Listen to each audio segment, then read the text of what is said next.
In an early direct line, we talked about the dilemma faced by most human beings in our kind of society, which is the matter of making decisions. We've learned that ours is the only species on Earth whose natural state is one of disorientation, and therefore each of us must create his own world, even if the creation of our world consists of nothing more than playing copycat, closing our eyes and ears and just blindly following the person in front of us, hoping that somehow he or the person he's following knows where he's going and that when we get there, we'll both like it. We like to think that we're intelligent and perhaps even bold decision-makers, but the facts seem to indicate that we're not, and that we use all kinds of dodges to keep from making decisions. In reading a back issue of Psychology Today, April 1973, I learned of a book which I immediately ordered, written by Princeton philosopher Walter Kaufmann, entitled With Guilt and Justice, From Decidophobia to Autonomy. Now, in this book, with a long title, obviously the result of many years of thoughtful study and research and a lot of independent thinking, Kaufmann lists and explains 10 major cop-outs most of us use to keep from making decisions, and which makes us decidophobes. Decidophobia is simply the fear of making decisions. He lists as the most common form of this malady, which robs us of our freedom and opportunity, plain everyday drifting. We go through the motions day after day. We get up, get dressed, go to work, on the job and off. We simply let the tide take us as it has in the past. Kaufmann calls that Type A drifting. Type B drifting is a fooler. It's the kind of drifting people do who pretend they don't belong to Type A. He, the Type B drifter, tries to give the impression that he is in revolt against the so-called status quo that he sees about him on every side, and he drops out of life. He lives from moment to moment, day to day, letting chance decide the direction of his life. Now, this is simply another form of drifting, another cop-out, another way of avoiding the agony of making meaningful, faithful decisions. This type conforms as rigidly to his group of failures, in his dress or lack of it, his hair, his walk, his talk, his attitudes, as the Type A drifter conforms to his. The whole thing is a studied and thus tense acting job, all for the sake of avoiding decisions and taking charge of one's own life. He goes on to point out that religion has for centuries been mankind's #1 strategy for avoiding decision. We don't even have to decide which of the many religions and sects to choose. Our parents usually make the choice for us, just as their parents made the choice for them. We are confirmed in that faith at an early age, long before we have anything even approaching the powers of intelligent choice, and we simply grow up in it.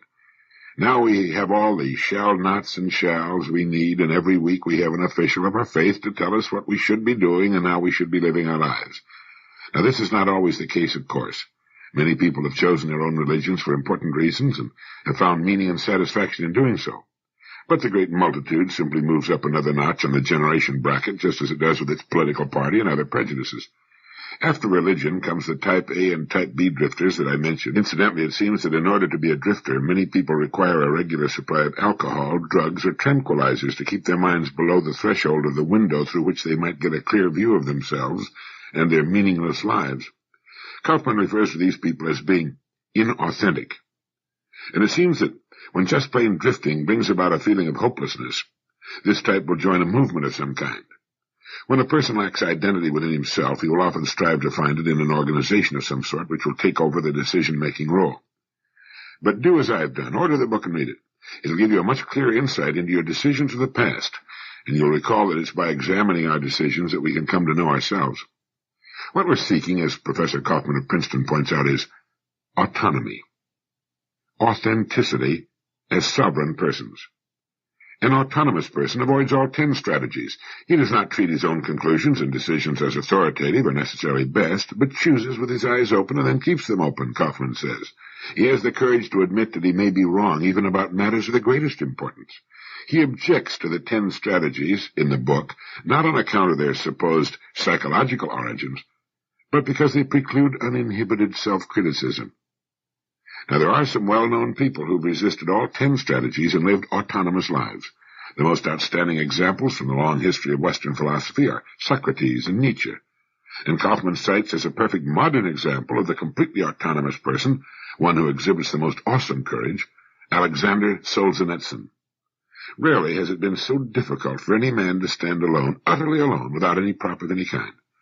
His great books, The First Circle, Cancer Ward, Solzhenitsyn, a documentary record in August 1914, Show how he succeeded in resisting all 10 temptations, making one fateful decision after another against seemingly insuperable odds. His life is autonomy in action. I have read Solzhenitsyn's books, and I consider them to be among the most important in my library, and I recommend them to you. How does one go about making decisions on his own, decisions calculated to bring him face to face with the best possible life for him? He goes by his gut feelings. He listens to the voice within, and he knows Thoreau was right when he said, if one advances confidently in the direction of his dreams and endeavors to live the life which he has imagined, he will meet with a success unexpected in common hours. It's the decision to live my life, not necessarily the lives of those I see about me. In Man and People, Ortega says that each one of us is always in danger of not being the unique and untransferable self which he is. The majority of men, he wrote, perpetually betray this self which is waiting to be. And to tell the whole truth, our personal individuality is a personage which is never completely realized, a stimulating utopia, a secret legend which each of us guards in the depths of his heart. It is thoroughly comprehensible that Pindar summarizes his heroic ethics in the well-known imperative, become what you are. Become what you are. That perhaps sums it up best, and this kind of thinking runs counter to the kindergarten philosophy of most people that the purpose of life is to be happy. Happiness is to life what a paint job is to a product. It's the glistening veneer and nothing more. What counts is the product itself, its quality, the depth, the truth of its design and purpose. My good friend Norman Guest of the Dartnell Company reminded me of a quotation from Alex Month's novel, The Story of San Michel.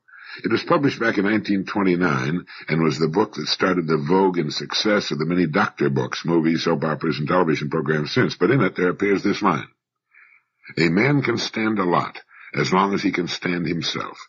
He can live without hope, without books, without friends, without music, as long as he can listen to his own thoughts. As long as he can listen to his own thoughts.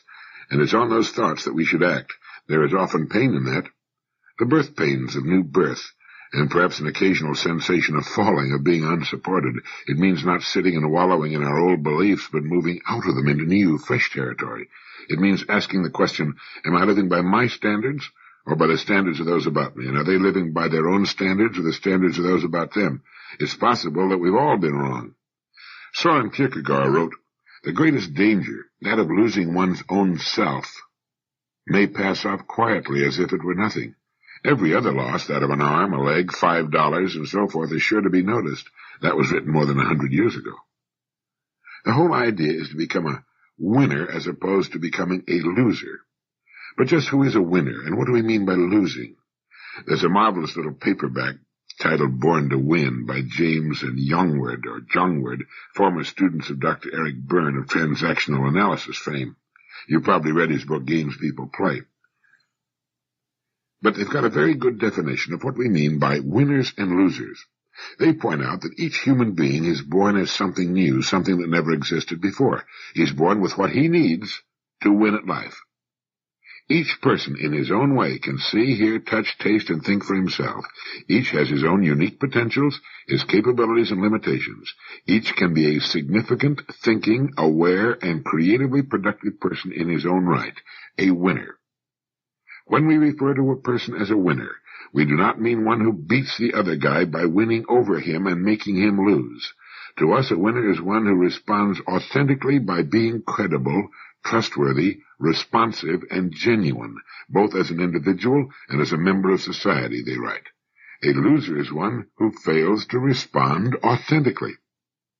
Few people are 100% winners or 100% losers. It's a matter of degree. However, once a person is on the road to being a winner, his chances are greater for becoming even more so. Winners have different potentials. Achievement is not the most important thing. Authenticity is. The authentic person experiences the reality of himself by knowing himself, being himself, and becoming a credible, responsive person. He actualizes his own unprecedented uniqueness and appreciates the uniqueness of others. They go on to write, he does not dedicate his life to a concept of what he imagines he should be. Rather, he is himself. and as such he does not use his energy putting on a performance, maintaining pretense, and manipulating others into his games. A winner can reveal himself instead of projecting images that please, provoke, or entice others. He's aware that there's a difference between being loving and acting loving, between being stupid and acting stupid, between being knowledgeable and acting knowledgeable. He does not need to hide behind a mask. He throws off unrealistic self-images of inferiority or superiority. Autonomy does not frighten a winner. Autonomy does not frighten a winner. It does not frighten a Solzhenitsyn, a Socrates. The ridiculous Watergate affair, which exposed to Americans and the world the venal inner workings of politics, would never have happened in the first place if a few insiders had had the guts to stand up and act like winners. In the book Born to Win, it's pointed out that everyone has moments of autonomy, if only fleeting. However, a winner is able to sustain his autonomy over ever-increasing periods of time. He may lose ground occasionally, he may even fail.